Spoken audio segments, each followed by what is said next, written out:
52 दरवाजे का महल है, वहां तुम रहोगे। बलि ने कहा, तुरंत दिमाग दौड़ाया। बलि ने कहा, महाराज अब हम एक चीज मांगना चाहते हैं, अब मुझे कुछ चाहिए। भगवान ने कहा, अभी तो तुम कह रहे तुम्हें कुछ नहीं चाहिए। नहीं महाराज, अब एक वस्तु हम मांगना चाहते हैं, मुझे कुछ प्रिय है। बोले क्या प्रिय है? बोले महाराज वैसे तो आप कह रहे थे कि तुम कुछ भी मांग लो, तो मैं मांगू? बोले हाँ मांगो। बोले हे स्वामी, हे माधव, वैसे तो मुझे कुछ चाहिए नहीं, लेकिन मेरा एक विचार है। जो 52 दरवाजे का महल आपने मुझे दिया है,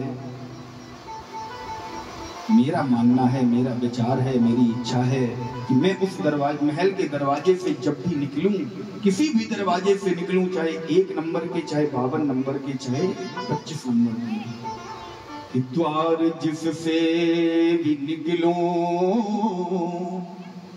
दरस चाहिए। महाराज हे माधव, मेरी ये अभिलाषा है, मैं जिस दरवाजे से अपने महल से बाहर निकलूं, मुझे आपका दर्शन चाहिए। आप वहीं पर खड़े होकर मुझे दर्शन दें, मुझे आपके साक्षात दर्शन चाहिए। भक्त मांगे और भगवान मना कर दे, हो ही नहीं सकता। महाराज तुरंत भगवान ने कह दिया, जाओ बलि, ऐसा ही होगा। तुम जिस दरवाजे से निकलोगे, हम तुम्हें वहीं पर खड़े मिलेंगे। आज बलि का आनंद ही आनंद है, बलि आनंद से रह रहा है। महाराज बलि रात में 1-1 बजे, रात के 2-2 बजे 1 नंबर दरवाजे से निकलता है। भगवान दौड़कर 1 नंबर दरवाजे पर, तुरंत बलि थोड़ी देर बाद 40 नंबर दरवाजे से निकलता है, तो भगवान दौड़कर 40 नंबर दरवाजे पर। 1 महीने में सुंदर सी फिटनेस बन गई भगवान की, बढ़िया। तो मोटे ताजे हो रखे थे मथुरा में, वृंदावन में। महाराज मलाई पेड़े खा खा के बलि के दरवाजे पर तुरंत फिटनेस तैयार, भाग रहे हैं दिन भर। 1 नंबर पे, 2 नंबर पे, कहीं बलि 52 नंबर से निकलता है, दौड़कर 52 नंबर पर। क्यों? क्योंकि बलि पता नहीं कितने समय निकल पड़े, दर्शन देना है बलि को। बहुत समय बीत गया, लक्ष्मी जी को चिंता हुई, बोले भगवान नहीं आए, विष्णु जी नहीं आए, कहाँ गए? नारद बाबा के द्वारा पता लगा। बोले महाराज भगवान ने तो नौकरी करनी शुरू कर दी। कहे की नौकरी? नारद बाबा से पूछा लक्ष्मी मैया ने, कहाँ है भगवान? बोले उनकी तो नौकरी लग गई। काहे में? कहाँ? बोले पाताल लोक में, बलि के यहाँ। क्या करते हैं? बोले सिक्योरिटी गार्ड है। हाँ सिक्योरिटी गार्ड है, दरवाजे की रक्षा करते हैं, होम गार्ड है। पूरी बात पता चली। उसी समय आया रक्षाबंधन का त्योहार, मैया लक्ष्मी ने स्वांग बनाया, एक सुंदर सी राखी बलि के लिए तैयार की और पहुंच गई बलि के दरवाजे पर। बलि ने कहा, कौन हो आप? लक्ष्मी मैया ने कहा, भाई मैं तुम्हारी दूर की बहन हूं। बलि ने कहा, बहन बताओ किस कारण से तुम आई हो? लक्ष्मी मैया ने कहा, भैया मैं आपको राखी बांधना चाहती हूँ। बलि ने राखी बंधवाई। राखी बनवाने के बाद जब उपहार देने की बारी आई, तो महाराज हमारे प्रभु वही खड़े हैं पास में। बलि ने कहा, बहन कुछ उपहार मांग लो, हम तुम्हें कुछ उपहार देना चाहते हैं। लक्ष्मी मैया ने कहा, भैया मुझे कोई उपहार नहीं चाहिए, मैं पूर्ण कुशल से रह रही हूँ, मुझे किसी चीज की कमी नहीं है। भगवान वहीं पास में खड़े हैं, भगवान कह रहे हैं सारे से। लक्ष्मी मैया ने कहा, अभी तुम तो घर चलो, तुम घर चल के बताते हैं, आए तो हम तुम्हें लेने हैं, लेकिन तुम्हें जरूरत क्या पड़ी कि यहाँ पर नौकरी करने की? यहाँ आके तुम बनकर खड़े हो गए हो। महाराज मैया लक्ष्मी ने जैसे ही परमात्मा की तरफ देखा, बलि की तरफ देखा, बलि समझ गया ये कुछ मांगने वाली है। बलि ने कहा, हाथ जोड़े, देखो बहन कुछ भी मांग लेना, लेकिन जहां तुम्हारी नजर है, जहां तुम्हारा ठिकाना है, ये मत मांगना बस।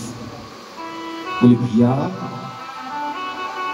कहने लगी लक्ष्मी मैया, सब सुख है, सुख के साधन है,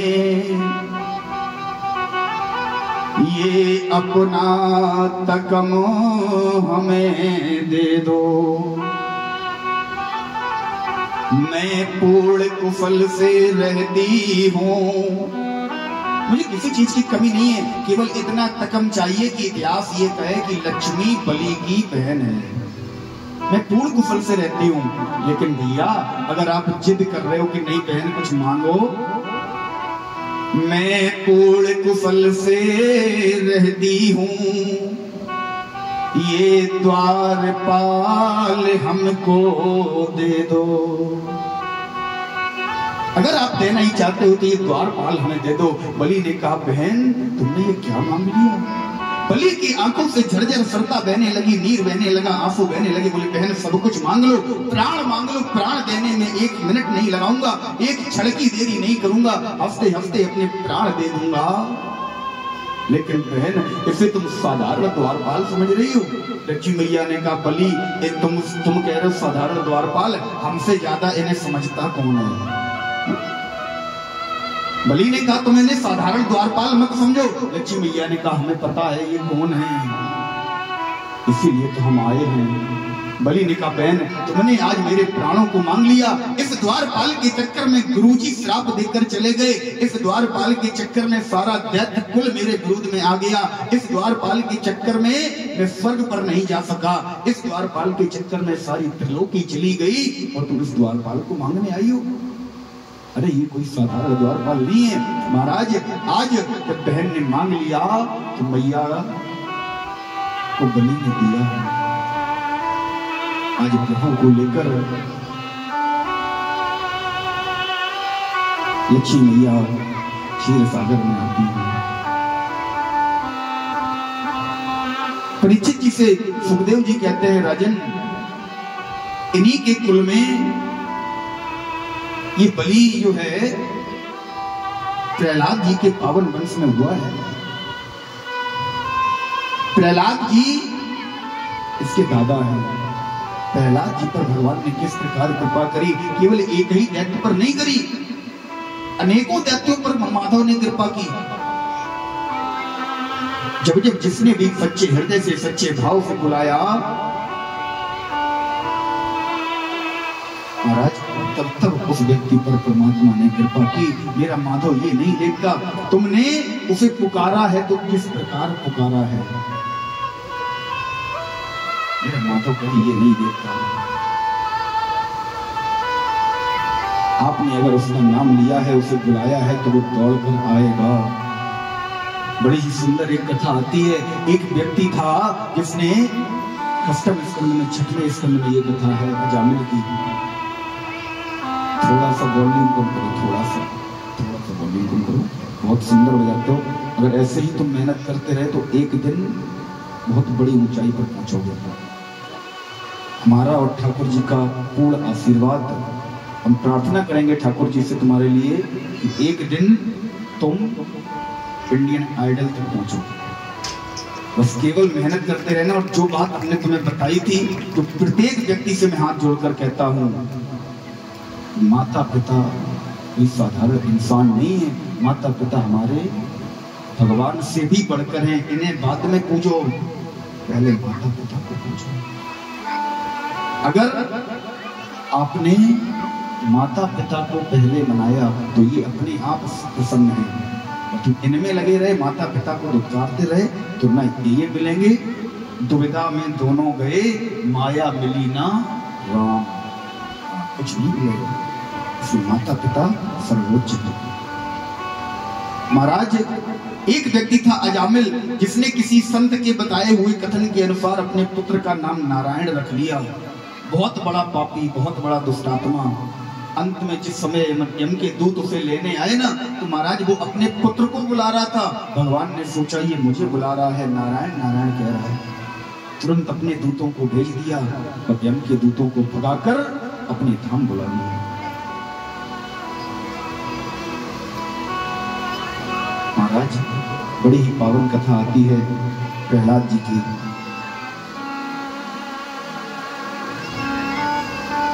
जिस समय भगवान ने हिरण्याक्ष का वध किया, क्योंकि काफी कथाएं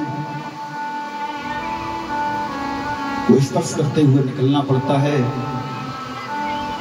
भगवान के 2 पार्षद थे, जय और विजय, जिन्हें श्राप लगा हुआ था 3 जन्मों तक दैत्य कुल में होने का।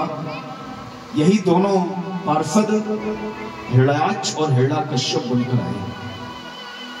हिरण्याक्ष जब पृथ्वी का हरण करके समुद्र की ओर ले गया तो महाराज प्रभु ने हिरण्याक्ष का वध किया। इसी वध का बदला लेने के लिए हिरण्यकश्यप भगवान से बैर मानता है और बदला लेना चाहता है। हिरण्यकश्यप मंदर द्रोण्य पर्वत पर जाता है, भगवान की तपस्या करता है। ब्रह्मा जी की तपस्या करता है, इतना कठोर तप करता है। श्री वेदव्यास जी महाराज श्लोक लिखते हैं कि ऊर्ध्वबाहुर्नभो दृष्टि पादांगुष्ठाश्रितावनी। ये हिरण्याकश्यप अपनी ऊर्ध्व बाहों को, हाथों को ऊपर की ओर किए हैं। नभो दृष्टि, अपनी दृष्टि को आसमान की ओर किए हैं। पादांगुष्ठा श्रितावनी, पादांगुष्ठा पैरों के अंगूठों के बल ये खड़ा हुआ है, तो ब्रह्मा जी की तपस्या कर रहा है। ब्रह्मा जी इससे प्रसन्न हुए, इससे कहा वरदान मांगो। तो ब्रह्मा जी से ये कहने लगा, प्रभु मुझे अमृत का वरदान दे दो, मैं अमर हो जाऊं। ब्रह्मा जी ने कहा, देखो अमरता का वरदान तुम्हें नहीं दे सकते, तुम चाहो तो और कोई भी वरदान मांग लो। तो ये कहने लगा, स्वामी हे भगवान, अगर आप वरदान देना चाहते हैं, नाम दिनम नापि रात्रिवा नातले न च अंबरे। बोले मुझे कोई भी व्यक्ति मारने वाला ना हो, कोई भी व्यक्ति मुझे मार ना सके। कहने लगा, ना नरवा सिंहा ना विभवने च उपवने।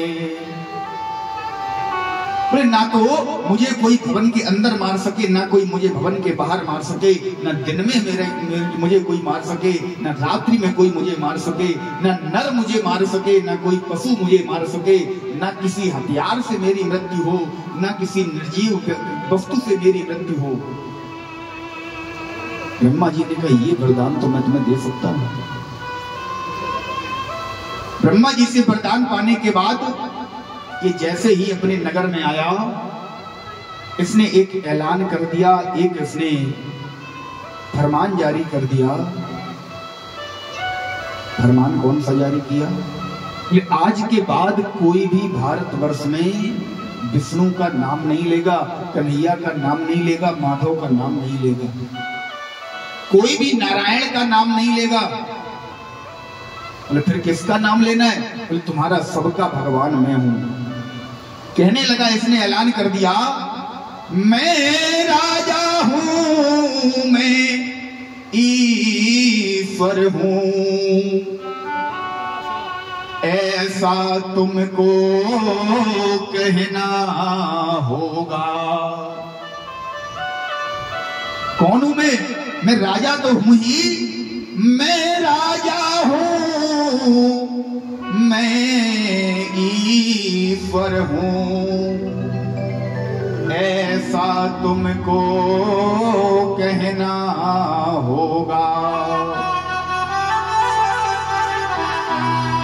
जो मेरी बात न मानोगे तो जेलों में सड़ना होगा। इसने ऐलान करवा दिया और इतना महाराज अपने सारे दूतों को भेज दिया, एक काम करो। बोले क्या काम किया जाए? कि राम कहने पर छुरी, अगर कोई राम का नाम लेता हुआ दिखाई दे जाए तो राम कहने पर छुरी नंगी जिगर के पार थी। हाथ में माला फिरी तो हथकड़ी तैयार थी। अगर कोई हाथ में माला घुमाता हुआ दिख जाए तो उसे तुरंत हथकड़ी लगाकर जेल के अंदर डाल दो। हरि भजन गाने के बदले जेल की दीवार थी, और हाथ में माला फिरी तो हथकड़ी तैयार थी।